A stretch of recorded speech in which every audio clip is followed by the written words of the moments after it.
1, 2, 1, 2, 3.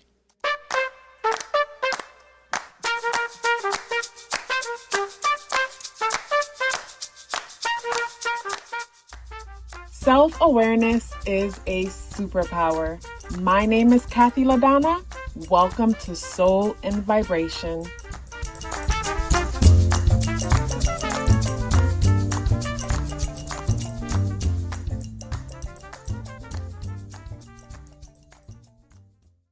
I hope the free thinkers are doing well, and if you are not doing well, I am happy to remind you that you are the most powerful person that you know.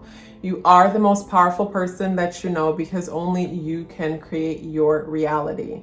So I wanted to talk about the New Age healers, and I say New Age healers like I could be considered as a New Age healer because I guess everything now is considered New Age, even though it's not really New Age, it's just recycled.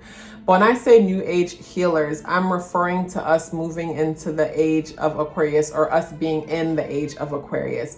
And one thing about the Age of Aquarius is basically us being in groups. Us, it's me against them, them against me, because Aquarian energy is an energy that isn't often referred to this way, but I see it this way. It talks about being oppressed for the simple fact that the sun is in Leo, and across from Leo is Aquarian energy that is left in complete darkness, and a lot of things happen in the dark. And this is where we click up and we get in our different groups and we point our fingers, and we want justice for the different things that we've experienced. And with the New Age healers, in this Age of Aquarius, it's important that we are careful and conscious about the different groups that we subscribe to, because when it comes to our pain, it is so easy for us to dwell in dark places. It's that saying, misery loves company. It's so easy for us to find love in a hopeless place. But when we dwell in the dark, nothing good comes from that. It's important for us to meet each other in the dark, but rise up out of the dark. It's important for us to be aware of the dark aspects of ourselves and, shine light to those dark aspects of ourselves so they don't have power over us. When we dwell in the dark continues to have power over us. It's just that we now make it a comfortable place to be, opposed to recognizing it, bringing awareness to it and aspiring for better, moving towards the lighter aspect of ourselves. So when it comes to the New Age healers, it's important for you to not get caught up in groups or associations where, yes, you were roped in because you guys all share the same pain, but now you're dwelling there. And of course, when you're dwelling there in the dark, your inner conversations is one that is dark. So your outer world is one that is also going to be dark. And this is where a lot of depression is going to come in. If you find that the groups that you're associating yourself with isn't motivating you, isn't inspiring you, isn't helping you to grow into your best self, then chances are like you're dwelling in a dark place, and this dark place is becoming destructive.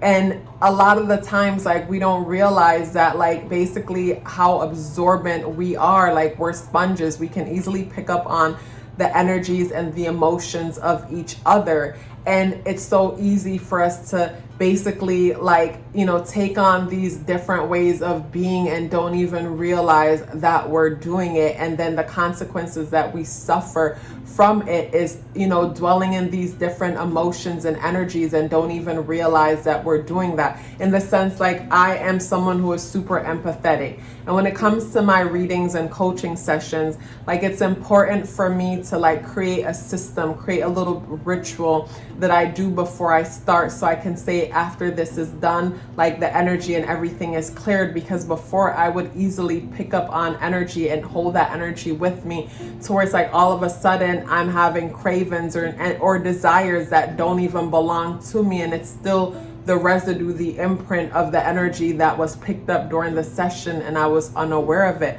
And a lot of you don't know that you guys are sponges that way. So when you dwell in these dark groups looking for comfort, you know, dwelling in your shadow aspect, you're picking up on other people's energy and sinking deeper and into a darker place that you really don't want to be in. So be careful when it comes to these different groups that you're associating yourself with, or these spiritual healers, or these groups that are meant to be healing, that rope you in because you resonate when it comes to the pain, but at the same time there's no transcendent, even though it is our responsibility to, you know, rise ourselves up. But if you're a part of a group that just keeps reminding you of how horrible it is and justifying, like, you know, justifying ways of being that isn't working for your greatest good, and you're aware that those ways aren't working for your greatest good, it's important for you to basically kick those groups to the curb and associate yourself with groups that are going to basically, first of all, stop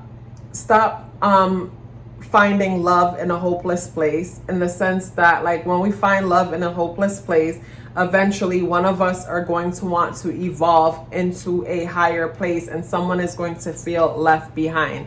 So it's important for us to stop with the whole misery love company thing, because basically if we bond over negativity and pain, that's all we have in common. So it's like when one of us wants to climb, it's like crabs in the bucket. Whenever one of us wants to climb up out of the bucket, the other one is just going to pull the other one back down, because it's like, hey, where are you going? Like, why are you changing? And it's crazy how some people will take pride in saying, I ain't never changed. I remember I used to have this one friend who would always say to me, I ain't never changed, as if she wanted to tell me that I'm fake for changing, when it's the silliest thing ever to remain the same, especially if it's obvious that it's not working for you.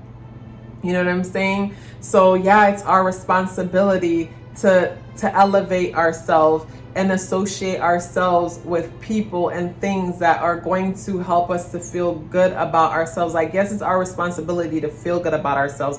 What I mean by that is pay attention to, you know, when you're dwelling in a negative place, and watch something that's going to make you laugh so you can shift your vibration, and constantly keep a positive vibration within yourself, because when you're in a positive place, you're going to attract positive things, and you're going to manifest a world outside of you that reflects the world inside of you. So it's super important to pay attention to the world that you've been manifesting, and ask yourself, what am I consuming? What am I thinking and feeling that is contributing to this world that I am manifesting around me? Because I truly know that the Creator gives us what we know we can have. And for the longest, we've been conditioned to only believe that we can have the bare minimum, when that is not the truth. And basically, like I said in another video, make sure our system is in alignment with the goal. Make sure your system, your approach to your goals, is one that is filled with things that bring you joy, because when you're joyous on the inside, you manifest joy outside of you. Guys, if you are still here with me, I would love to hear about it. Please let me know by dropping me a yellow heart in the comment box below. I would love to hear from you. Love yourself as if your life depended on it, because it does. Take care of yourself, and I look forward to seeing you in the next video.